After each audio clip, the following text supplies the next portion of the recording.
Olá, pessoas.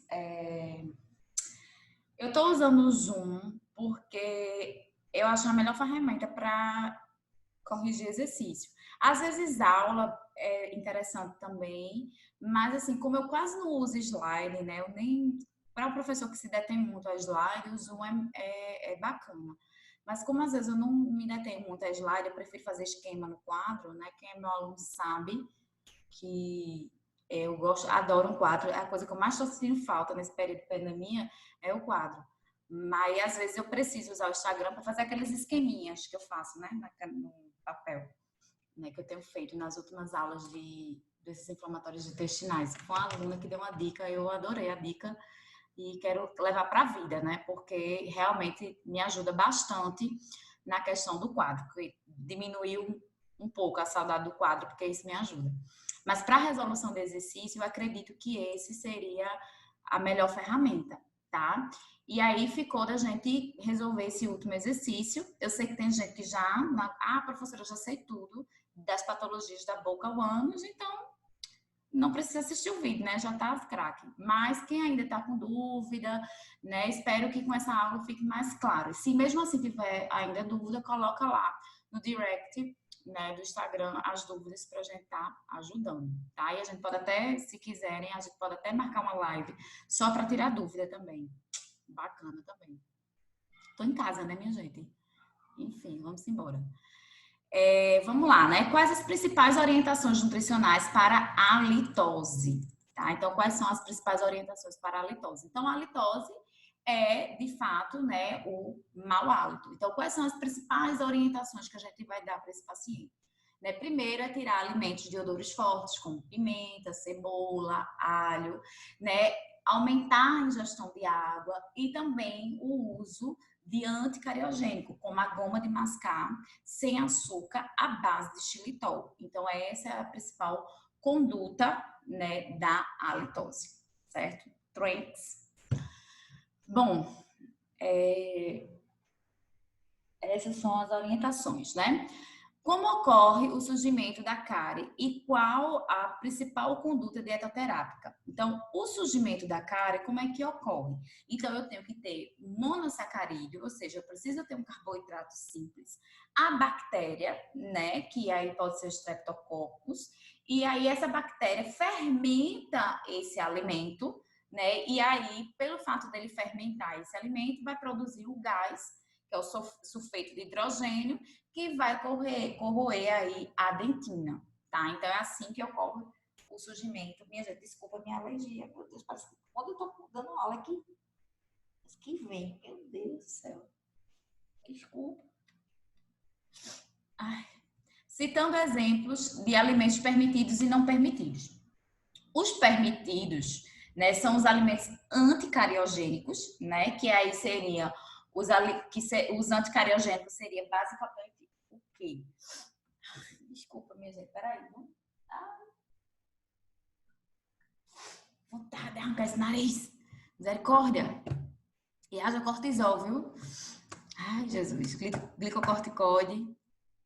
Desculpa, gente, me perdi aqui. Alimentos permitidos. Então, quais são os alimentos permitidos? Os alimentos permitidos são o anticariogênico, que são a goma de mascar sem açúcar, né? Por exemplo, o Trident, e o queijo cheddar, o anticariogênico, e o cariostático, né? Então, o cariostático, ele não vai formar cárie. Então, quem é? Frango, né? Na verdade, todas as proteínas e todos os lipídios, né? Então, basicamente isso. Tá? Esses que são permitidos. E o que não são permitidos são os carboidratos simples, né? Então, todos a parte que envolve os monossacarídeos e disacarídeos estão envolvidos que não são permitidos, né? Pirulite, chiclete com açúcar, né? Suco com açúcar, a fruta desidratada, porque tem mais glicose, né? Os sucos industrializados, refrigerante, né, biscoito recheado, todos esses carboidratos simples incluídos aí que não são permitidos. Qual a fisiopatologia da acalase? Então, a acalase é quando o paciente ele perde os movimentos peristálticos, tá? Então, é basicamente a fisiopatologia, certo? Ou seja, a musculatura para, né, de contrair, né, do esôfago e faz com que aquele alimento não consiga se deslocar, né, do esôfago até o estômago, ficar lá preso no esôfago porque não tem movimentos peristálticos. Qual a fisiopatologia do refluxo gastroesofágico? Então, basicamente, o refluxo gastroesofágico é o problema no esfíncter, né? Deixa eu pegar aqui as imagens que talvez fique mais fácil da gente tentar visualizar.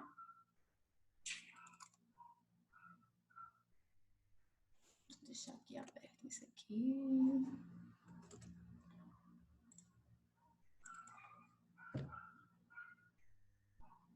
Tá.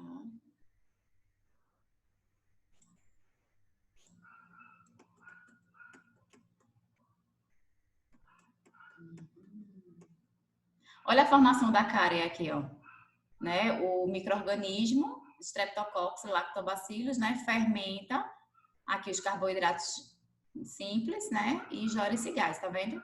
Aqui tem a bactéria, né? Aqui possivelmente tem um açúcar, vai fermentar aqui e vai produzir o ácido, né? Que esse ácido aqui, sulfeto de nitrogênio.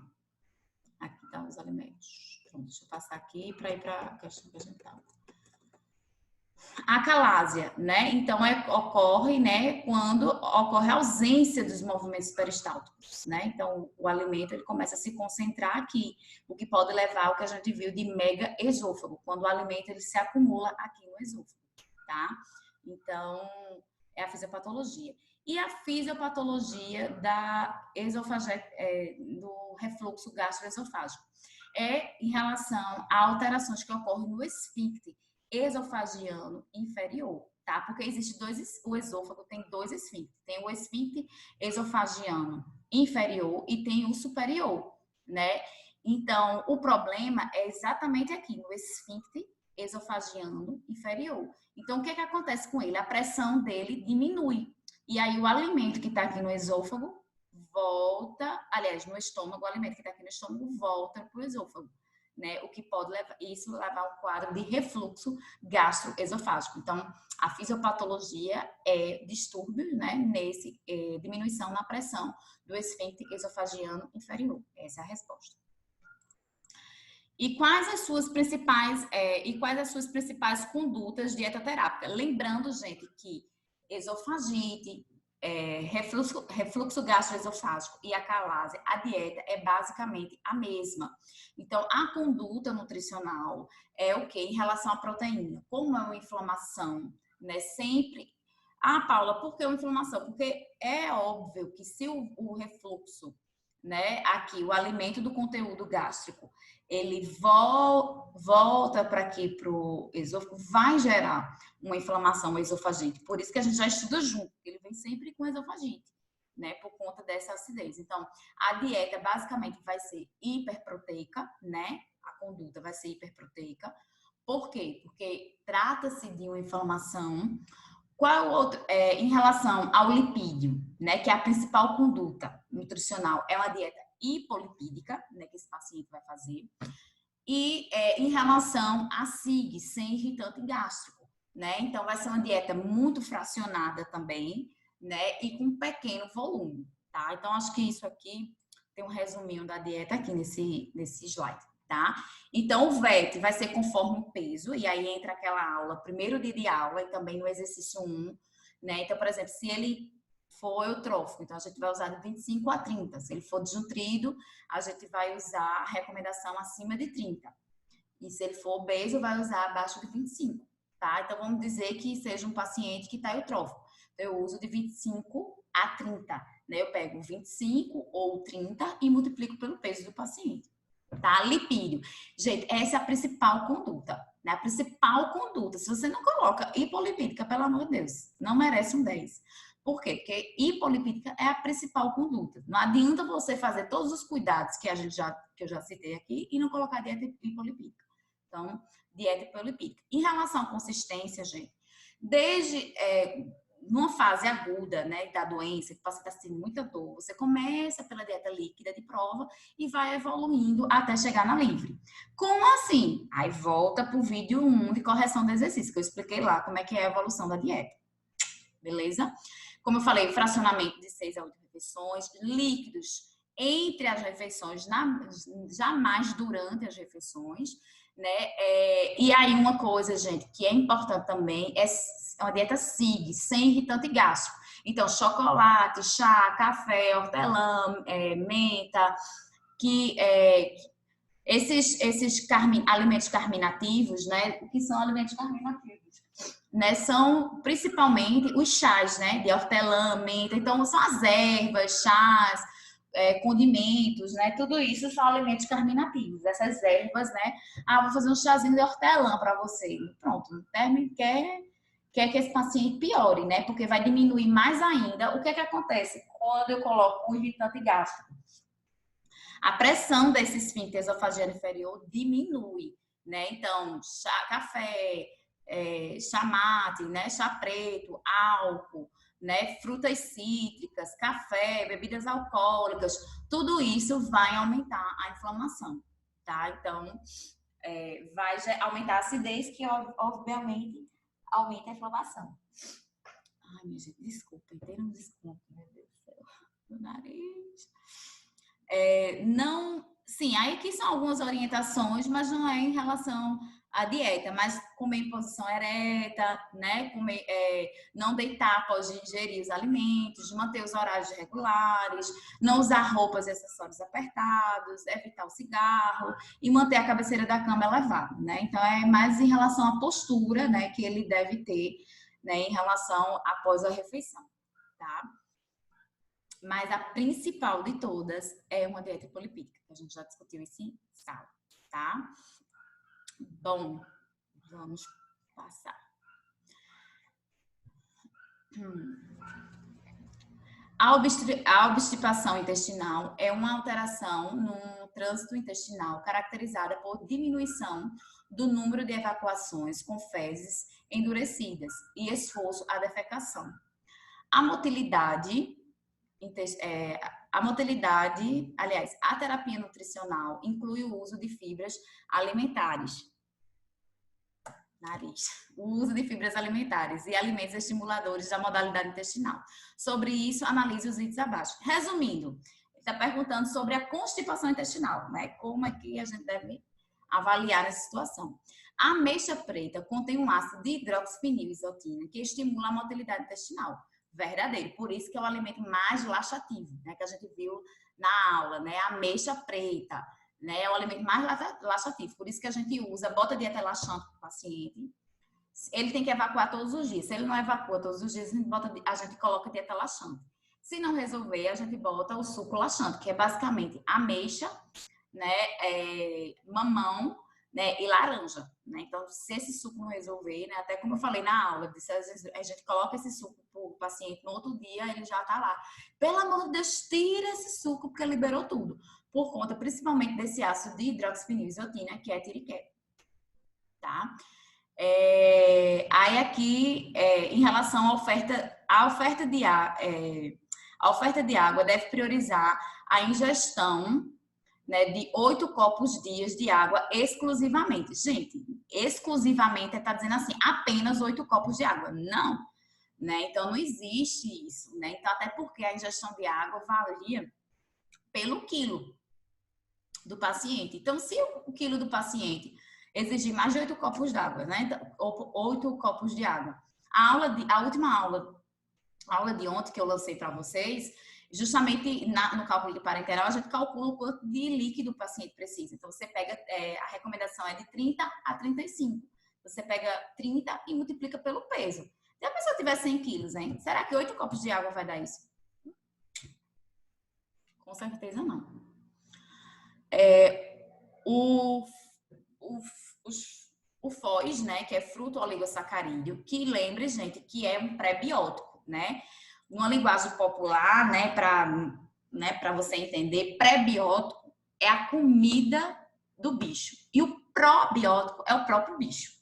É a própria bactéria, né? Então, o probiótico é o próprio bicho, né? É o próprio micro-organismo, né? E ele vai se alimentar, né? Precisa de alimentos fermentados, que um deles é FOS, fruto oligosacarídeo. Que aí a gente sabe que esse FOS né? Ele é um tipo de fibra solúvel e a gente consegue encontrar aí na alcachofra, na cebola, na banana, no alho, né? Tem muito foz, tá? Então, o fruto oligosacarídeo, que é o foz, apresenta um efeito pré-biótico maravilhoso, pois são digeridos, gente. Não existe fibra, aliás, não existe enzima para quebrar fibra. Fibra a gente não digere. Obviamente a gente não absorve, né? Então, dizer que são digeridos tá falso, tá? Pois são digeridos, não são digeríveis. E os produtos da hidrólise desses compostos são usados como substrato para as bactérias. Isso aí tá verdadeiro, né? Mas eles não são digeridos, tá? Eles são metabolizados, né, pelas bactérias, mas digeridos não. Digeridos é quando você tem uma enzima, tá? Para quebrar, não existe uma enzima chamada fibrase para quebrar fibra, não existe. Algumas hemiceluloses aumentam o volume e maciez das fezes, diminuindo a obstipação intestinal. Então, a hemicelulose, ela pode ser de duas formas, né? Deixa eu mostrar aqui para vocês. Ela tanto pode ser solúvel, como ela também pode ser insolúvel. Então, ali tá verdadeira. Agora, eu dissesse que ela só faz isso, aí estaria falso. Tá? Então, deixa eu mostrar aqui para vocês.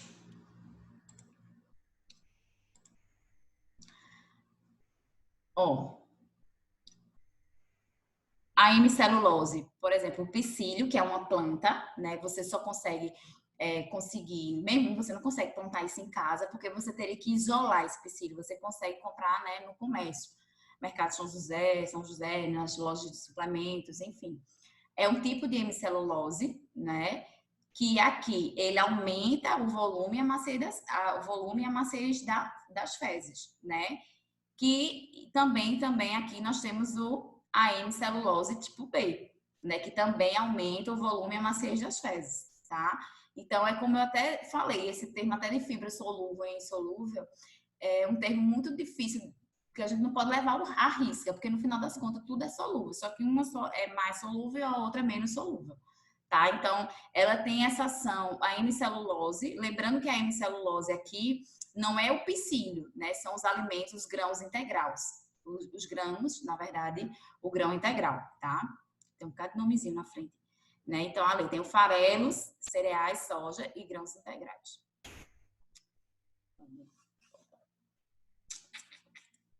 Verdadeiro aqui. As fibras insolúveis são normalmente fermentadas. As insolúveis são normalmente fermentadas. Normalmente não. Elas fermentam menos, né? Mas são normalmente não, tá? Fermentadas. E quem fermenta, quem forma gel é a fibra solúvel, né? Não a insolúvel. E contribui para reduzir a obstipação. Isso é verdade, né? No caso de constipação intestinal ou obstipação intestinal, que é a mesma coisa, né? Você tem que colocar a fibra insolúvel, tá? Então, verdadeiro. E agora eu não sei. Eita, gente, deixa eu ver aqui qual foi certinho.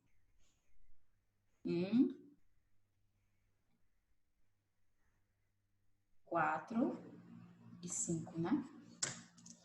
Vai dar o quê? 4, 4 e 5. Eita, gente, eu errei aqui, né? Tive um erro de digitação, tá? Então, é 4 e 5. Porque não tem essa opção, né? 4 e 5. Então, vai ser essa aqui, tá? 4. Exatamente, que o 2 tá falso. Ok? Vamos embora. 4 e 5. Ok? Corrijam aí, por favor, que eu digitei errado, tá? No exercício. Qual a recomendação nutricional para as doenças inflamatórias intestinais? Gente, cuidado com esse termo, tá? Recomendação nutricional são números. Conduta, essa é normocalórica, normoproteica, normolipídica, normoglicídica, é exatamente isso. Tá? Recomendação são números. Então, se você tá pedindo para falar de números, é o quanto de energia, né?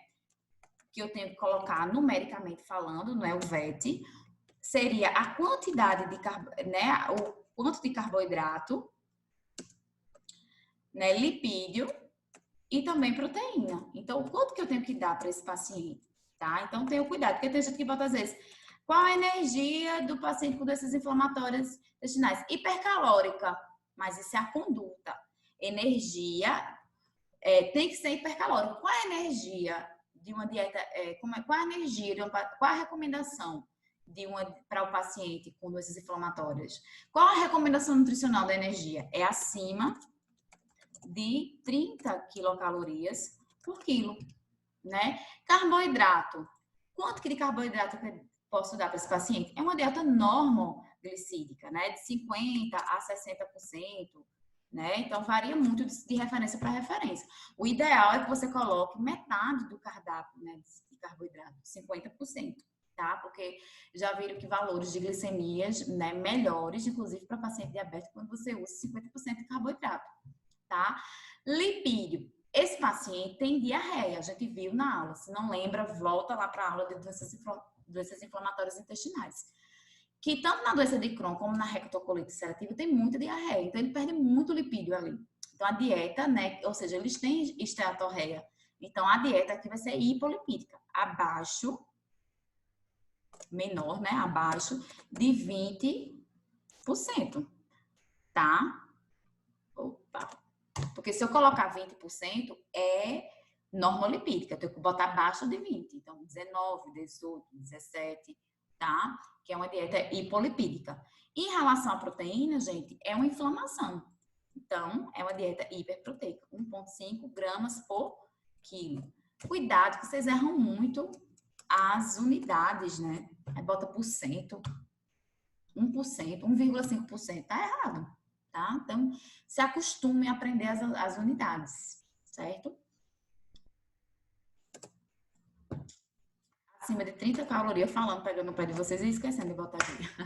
Mas é isso mesmo, não pode esquecer não. Por quê? Porque isso aí, já teve uma bronca arretada no estágio uma vez, que o estudante botou uma dose cavalar, né, de carboidrato por conta dessa troca, né? Então, por isso que eu pego muito no pé de vocês disso, né? Bom, por que aqui eu corrigi, né? Porque é calorias por quilo, né? Então, eu tenho que pegar 30 e multiplicar pelo peso, tá? Vamos lá. E só assim, para quem ainda tem dúvida em relação às unidades, lembre-se que energia é caloria, VET é caloria, não é por cento. Carboidrato é por cento. Lipídio é por cento.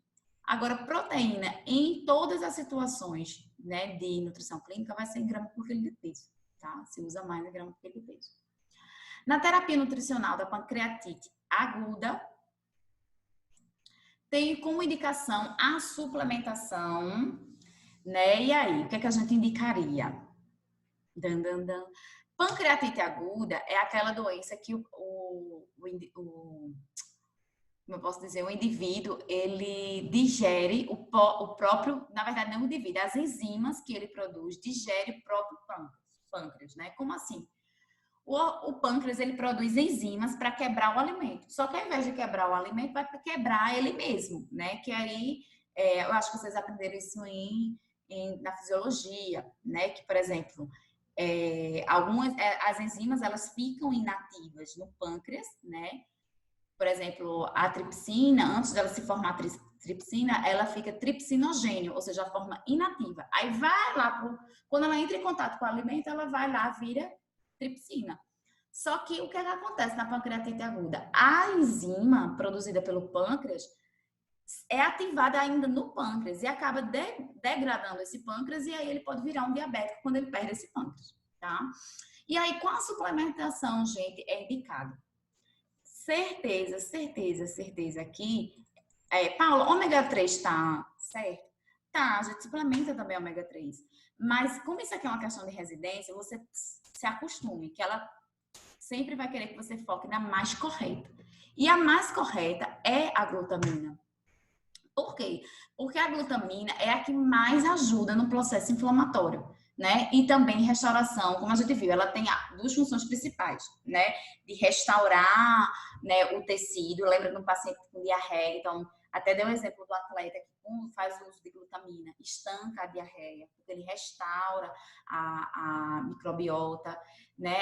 Só que também a glutamina, minha gente, ela ajuda muito no sistema imune, né? Ou seja, o paciente com pancreatite, geralmente o óbito dele é por conta da infecção, né? Que ele evolui para uma sepse e vai a óbito. Então, certeza aí a glutamina é a mais correta no caso, tá? A alanina a gente não suplementa, fós também não, creatina a gente não suplementa esses outros, tá? Ômega 3 pode suplementar? Pode, em alguns casos, mas o principal, mas eu não escolheria o ômega 3 como principal para controlar a inflamação, não, eu escolheria a glutamina.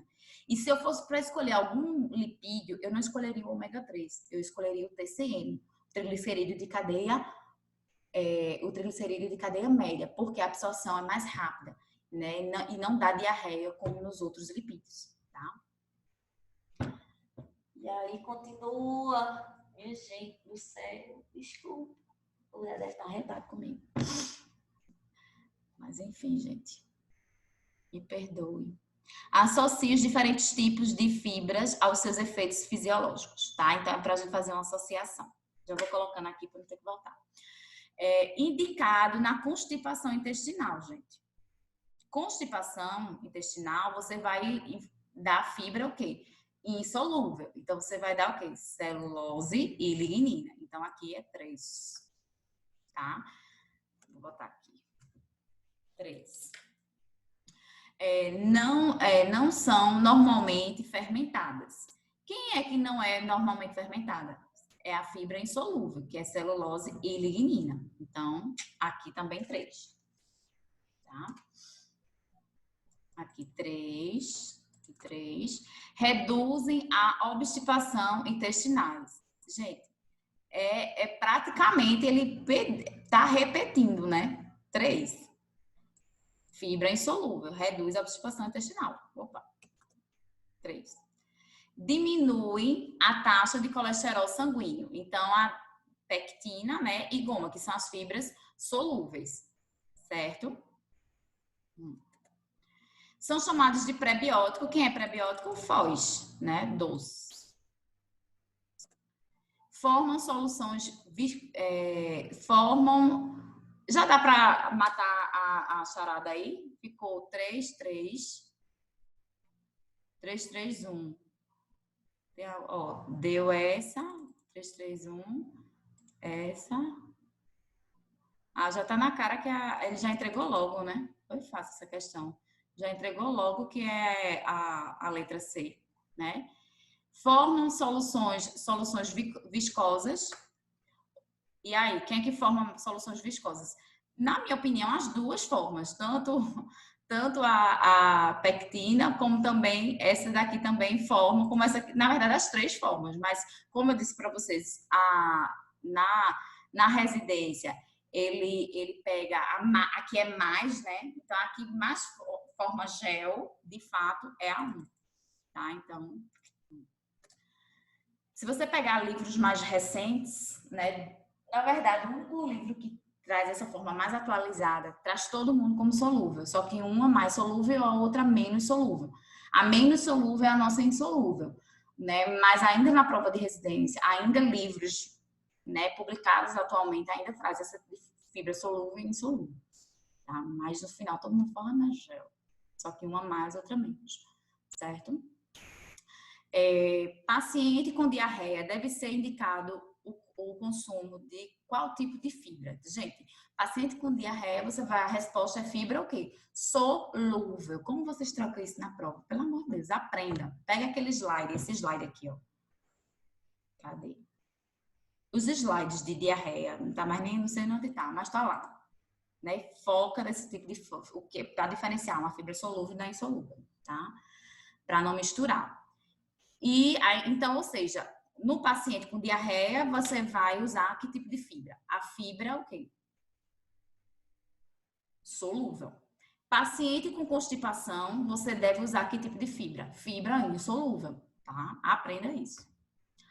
O que são food maps, né? Então, o que significa, né? E quais alimentos são ricos em food maps e pobres, né? Em food maps. qual a conduta do nutricionista em relação à síndrome do intestino irritável, né?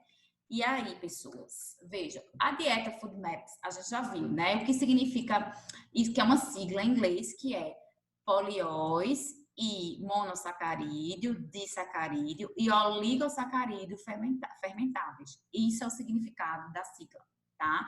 Então, basicamente, eu vou trabalhar aqui cada sigla dessa, né, do FoodMaps. Então, por exemplo, vou começar em inglês, a gente começa de frente para, né, do final para o começo. Bom, P de polióis, né? Então, o que é que a gente vai que são ricos em FoodMaps? Então, o xilitol, sorbitol, eritritol. Então, esses adoçantes naturais são ricos em polióis. Então, deve reduzir isso no paciente com síndrome do intestino irritável, tá? O M é de monossacarídeo. Então, qual o monossacarídeo que a gente vai ter cuidado desse paciente? É a frutose. Então, por exemplo, a gente viu alimentos como maçã, pera, melancia, pêssego, né, frutas cristalizadas, né, os sucos, né, tudo isso tem muita frutose, né? Então, o que é que a gente tem que colocar? Vai ter que restringir isso do paciente e colocar mais frutas cítricas, porque as frutas cítricas, elas são, digamos assim, pobres em FoodMaps, ou seja, elas não fermentam, tá? Mas lembrando, gente, que tem paciente que tolera, tá, uma maçã. Então, como é que a gente faz na prática? A gente tira tudo e vai liberando aos poucos para ver o que ele tolera e o que não tolera, tá? Então, é o que a gente, isso se chama teste de desencadeamento. Ou seja, a pessoa só vai saber se tolera ou não fazendo a prova, fazendo o teste, tá? Então, no final, todas as... Desculpa, minha gente. Dá um alívio quando você faz assim, ó. Aí, como eu falei para vocês, né? Tira tudo do paciente, depois vai liberando aos poucos, tá? Tira tudo que eu digo, esses alimentos fermentáveis. E depois vai liberando aos poucos para ver se ele vai ter, por exemplo, sei lá, um dia vai ser o dia para testar o brócolis. Um dia vai ser um dia para testar o feijão, a lentilha, o grão de bico, que a gente viu que tudo isso é fermentável. Então, vai fazendo um dia de teste para ver se ele vai, se naquele dia ele não tem uma distensão abdominal e tudo mais, tá? Então, sim, só recapitulando aqui o que são o FoodMaps, são alimentos fermentáveis, tá? Essa é a resposta. E quais alimentos são ricos em FoodMaps? Eu estou acabando de dizer aqui, já respondi aqui, tá? O P, o M, já estou falando. E os que são pobres em FoodMaps, eu já estou falando, e automaticamente eu também já estou falando a conduta junto, tá? Então, meio que falando de cada sigla dessa aqui, eu já respondo praticamente a questão, certo? E esse A aqui não é um alimento, né? Lembre-se que é uma sigla em inglês que significa I. Bom, já falei do M, agora do D, que é o disacarídeo, né? O disacarídeo, gente, a gente vai tirar a lactose, né? Ele vai poder o leite de soja, né? O leite de origem vegetal, né? Mas a lactose, não. Às vezes ele pode até ingerir o leite integral, mas desde que seja sem lactose, tá? Porque ele tem intolerância à lactase, aliás, à lactose, tá? D de disacarídeo, tá? E aí os alimentos como rico e pobre, FoodMaps eu acabei de dizer, né? O leite de vaca, obviamente, ele tem muito, ele é muito fermentável. E aí, no caso desse paciente, a gente vai preferir, né, aí o leite de soja, os leites de origem vegetal. Bom, e por fim, nós temos o oligosacarídeo, que tá o feijão, grão de bico, brócolis, né, couve-flor. No oligosacarídeo, basicamente, assim, né, tem esses alimentos, o glúten também, né, na verdade o glúten está mais na parte de proteína, né, mas eles também estão inclusos, né, como alimentos ricos em FoodMaps, né, então, ou seja, esses alimentos devem ser reduzidos. Ah, Paulo, e o que usar? Né, como substituto, né, então pode ser a farinha de mandioca, a farinha de trigo, né, como substituição. Aliás, desculpa, farinha de trigo não, farinha de mandioca e de milho. Deixa eu repetir. Farinha de mandioca e de milho. E como substituto da farinha de trigo, tá? Então, pode utilizar, certo? Tem até aqui na aula que eu coloquei para vocês. Tudo isso, ó, que eu tô falando tem aqui nesse quadrinho, tá? Que eu tô meio que resumindo, né? Você pode fazer aqui, ó, farinha, pães, macarrão e biscoito sem glúten, né? Tem tanta coisa que estão fazendo à base de macaxeira, né? Pãozinho à base de macaxeira, de inhame, enfim. Né? Aí, ui, gente, desculpa. Por exemplo, aqui a gente tem batata doce, que é pobre, né? Em Food Maps. Então, é uma opção, né? Pãozinho de batata doce para esse paciente é uma ótima opção, tá? Quinoa, né? Como substituto aí do trigo, certo? Farinha de arroz, tapioca, certo? Como substituto aí do trigo, já que ele não pode glúten, né? Ingerir o glúten, certo? Então, basicamente, a gente destrinchou aqui, certo? Então, é basicamente isso, certo? A resposta desse 10º é basicamente esse quadro aqui, tá? Esse quadro aqui, tá? Desse slide aqui, tá? Que vocês precisam estudar e reforçar, certo? Qual a principal conduta da diverticulose? Eita, Jesus, espera aí, minha gente, meu nariz. Minha gente, hoje tá pior, nunca teve isso. Assim, eu sempre tenho essa alergia, mas hoje foi um cúmulo. Desculpa mesmo. Vergonha alheia. Ai, crise. Diverticulose e diverticulite. Volta para cá. Concentra. Bom, eu vou mostrar aqui para vocês essa figura que eu mostrei lá na aula, que é diverticulose. Diverticulose é quando o paciente ele não faz cocô todos os dias, né? Ele não evacua todos os dias. E aí, gente, depois de 60 anos, ele vai desenvolver o quê? Essa pressão, né, ao evacuar, vai fazer com que o intestino grosso comece a formar vesículas. E aí a gente chama de dieta, que aí a gente chama de diverticulose, tá? E aí, diverticulose, gente, como é que tem que ser a dieta? Tem que ser uma dieta rica em fibra, principalmente a fibra insolúvel, para esse paciente não fazer mais força para evacuar, tá? Porque quanto mais força, mais divertículos ele vai fazer. E a diverticulite, o nome já diz, né? Ite, uma inflamação. O que é que acontece?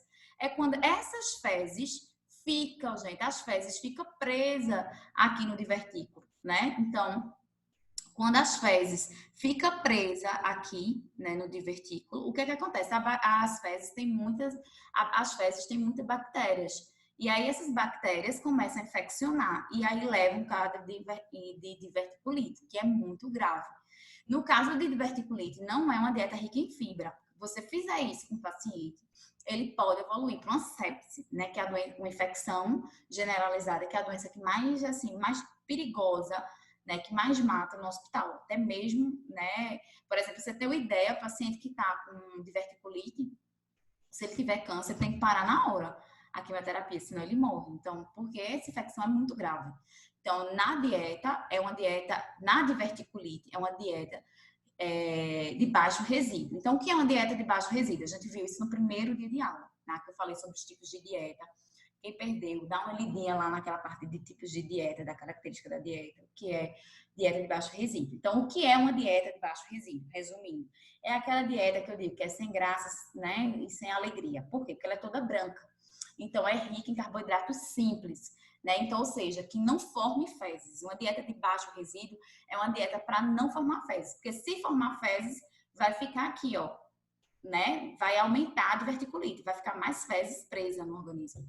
E aí eu tenho que botar uma dieta de baixo resíduo. Então, exemplos: água de coco, pão francês, arroz branco, frango, suco, bolacha, biscoito. Então, basicamente, né, chá, suco, né? Então, alimentos de fácil digestão, tá? Geralmente praticamente carboidrato simples, né, para esse paciente. Então, basicamente aqui, gente, tá vendo? Na doença diverticular ou diverticulose, que é só a formação daqueles sacos, né? Se você não pegou muito bem isso aqui, volta lá para a aula de diverticulite, diverticulose, né, no vídeo, né, se eu não me engano, tá lá, patologias do trato gastrointestinal no intestino, nessa aula para reforçar, tá? Que é que eu estou fazendo de maneira bem resumida. Então, na doença, né, diverticulite, né, na diverticulose, tá vendo aqui? Na diverticulose, você vai botar só uma dieta rica em fibra e aumentar a ingestão de líquido, né? Principalmente a fibra aqui insolúvel, tá? Justamente para ele não fazer esforço. Porque se você bota a fibra insolúvel, é para justamente ele não fazer força para evacuar, porque quanto mais força, mais divertículo, tá? E aqui na diverticulite, que é a doença diverticular, doença diverticular complicada. Por que complicou? Porque ficou, como eu posso dizer, as fezes presas. Aí, nessa situação, tem que ser uma dieta de baixo resíduo, tá? Pode ser uma dieta rica também em probióticos e prebióticos, sim, porque melhora a flora intestinal do paciente, né? A microbiota intestinal do paciente. Então, isso é maravilhoso, certo? Bom, respondido aqui. Seguindo o barco, em relação ao paciente com pancreatite, dentre os componentes da dieta, o estimulante mais potente na secreção de pancreatite é, gente, gordura, tá? Então, qual é a enzima que mais come o pâncreas na pancreatite? É a lipase. Então, né, nessa situação, por isso que eu digo, é dieta normolipídica? É, mas você tem que usar TCM. Se o paciente não tem dinheiro para comprar TCM, TCM é óleo de coco, né, e tem suplemento. Se o paciente tem condições de comprar TCM, você não deixa uma dieta normolipídica, você bota hipolipídica, porque senão ele vai perder esse pâncreas, tá? Quais as recomendações nutricionais na pancreatite aguda e crônica? Gente, recomendações nutricionais são números. Basicamente, a resposta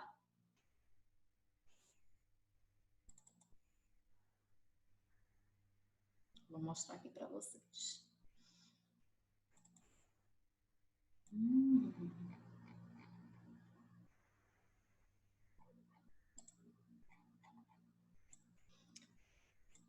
Basicamente, a resposta é esse, né? Esse aqui é para pancreatite aguda grave, tá? A dieta, a gente vê que é uma dieta, a recomendação é de 25 a 35, ou seja, acima de 30 a gente sabe que é hipercalórica, a conduta é hipercalórica, mas a recomendação é de 25 a 30. Então, cuidado para não confundir isso.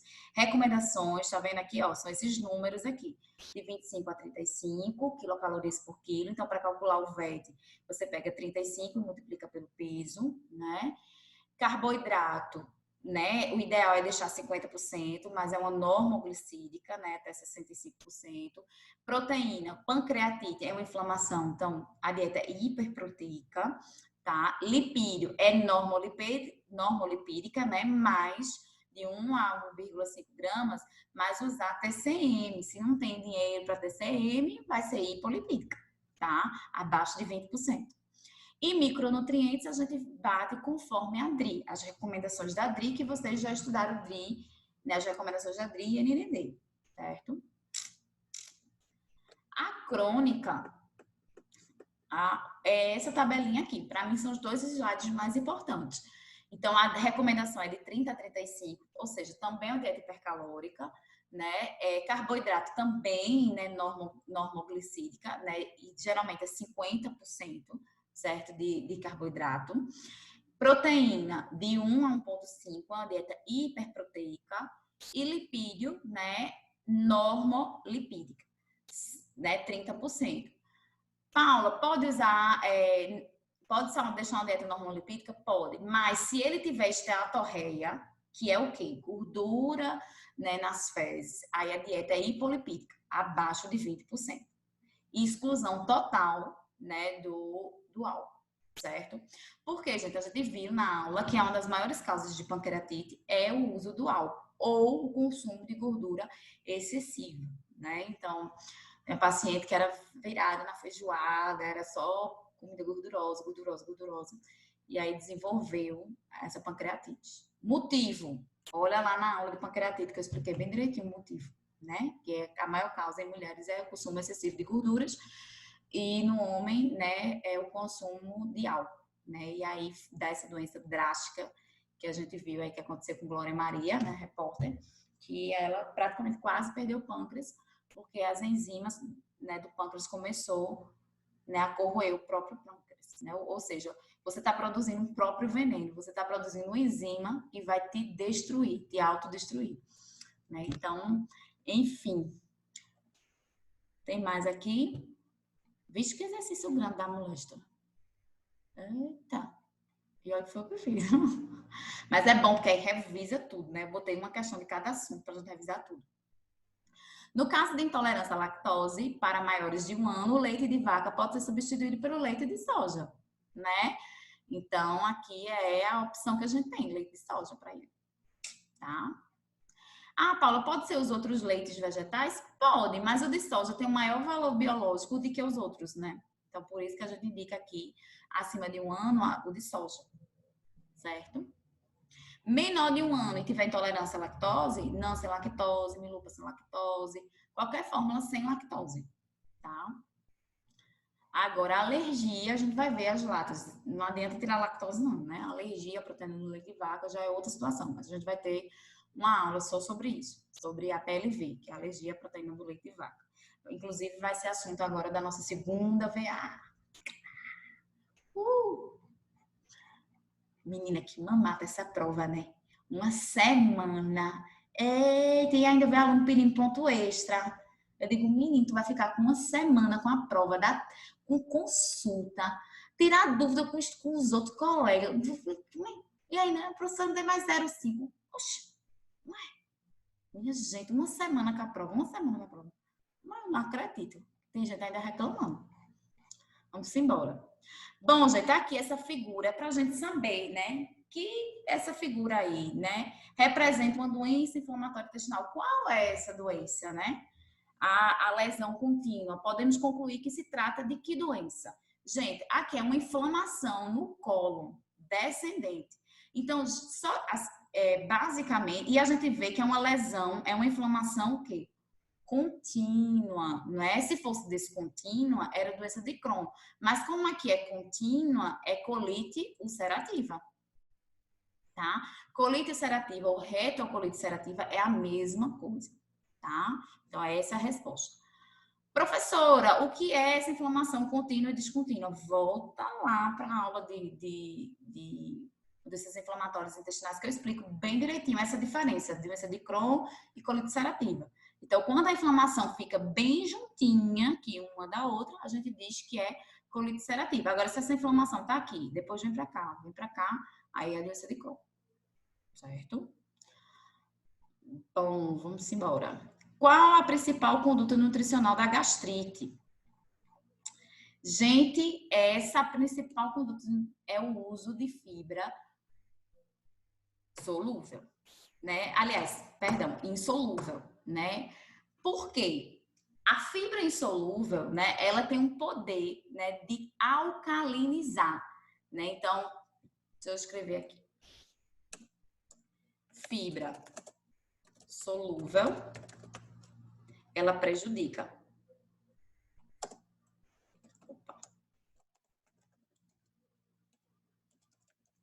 Por que ela prejudica, gente? Porque forma gel e faz com que o alimento fique mais tempo no estômago. Isso a gente viu na aula presencial. Então, quando o alimento fica mais tempo no estômago, o que é que acontece? Ele vai se formar mais ácido clorídrico e mais tempo aquele alimento vai ficar, né, digamos assim, fazendo com que produza mais ácido clorídrico. Então, ou seja, vai prejudicar ainda mais esse paciente, vai aumentar ainda mais a gastrite. A fibra insolúvel, ela ajuda, né? Por quê? Porque o alimento fica pouco tempo no estômago, ou seja, a produção de ácido clorídrico é menor. E além disso, gente, a fibra insolúvel, ela tem o poder de alcalinizar, tá? Então, fibra insolúvel tem um poder de alcalinizar. Eita. Certo? Então, ela tem um poder de alcalinizar. Então, ela é benéfica. Então, a principal conduta, gente, tá? Eu vou apagar aqui só para não confundir. A principal conduta na gastrite, Paula, ela é hiperproteica, é normoglicídica, é normolipídica, tá? É uma dieta SIG, sem irritante gástrico? É, mas a principal conduta é a fibra, o quê? Insolúvel. Por quê? Porque ela tem poder de alcalinizar. Então, alimentos integrais, né? Verduras, né? Cruas, né? Então, de uma certa forma, esses alimentos, né? As frutas que a gente pode comer a casca, então, esses alimentos, ele tem o poder de alcalinizar o estômago, né? E tem um efeito benéfico. O leite, como a gente viu, se o paciente ingerir leite como forma de alívio da dor, ele dá um efeito rebote. Ele vai alcalinizar, mas depois ele vai acidificar, né, o dobro, né? Então, ou seja, ele dá um efeito rebote. Então, não é utilizado o leite para o tratamento da dor. Ele pode usar o leite na quantidade normal, que são 3 porções por dia. Mas acima disso, não é recomendado, tá? E finalizei, né? Então, gente, beijo pra vocês. Tô morrendo de saudade. Não vejo a hora de se acabar. Ontem mesmo eu tive um surto aqui em casa. Inferno, né? O momento de desabafo acabou, viu? Agora só o desabafo. Aqui em casa tá um inferno. Já briguei com o marido 50 mil vezes, a gente nem se aguenta mais, né? Mas o bichinho fala assim, mas ele que tem me ajudado nessas aulas, me ajudar nesse negócio do YouTube, que eu tenho sofrido muito com isso. Mas eu desejo a vocês uma boa prova, tá? Juízo, tá? Ah, professora, eu vou pegar do colega, eu vou fazer igual, né? Amigo, né? Tenta fazer esse exercício. Depois vai lá só para, né? Depois vai lá e confere com o estudante. Mas, assim, pelo amor de Deus, estuda. Porque a pessoa fica pensando, ah, eu vou tirar 10, não quer nem saber. Copia do colega lá, não sabe nem o que está fazendo. Faça isso não, porque você vai precisar disso para a vida, tá? Principalmente agora, onde está em alta aqui essa pandemia, né? Por exemplo, recentemente me pediram, né, acho que vários estudantes, né, entrei em contato com vários estudantes da Unibra, foram contratados, estou super feliz agora pelo IMIP, porque está super em alta, né, em relação à área clínica por conta do coronavírus. E aí, gente, vai a pessoa, não, vou fazer aí de qualquer jeito essa prova. Aí a pessoa se quebra, minha gente, porque aí surge uma oportunidade dessa, perde. Porque a primeira coisa que tu fizer de conduta errada lá com o paciente, todo mundo vai cair em cima de tu. Tá? Mas não vai acontecer com vocês, não. Vai acontecer com aluno de outra instituição. Com vocês, não. Tá certo? Então, se dedique para a prova. Né? Estudem para a vida. Não se dedique só para a prova, não. Estude para a vida de vocês. Tá bom? Foi um momento de desabafo aqui. Enfim, mas tô de TPM também. Digo logo. Tchau, gente. Beijos virtuais. Fui.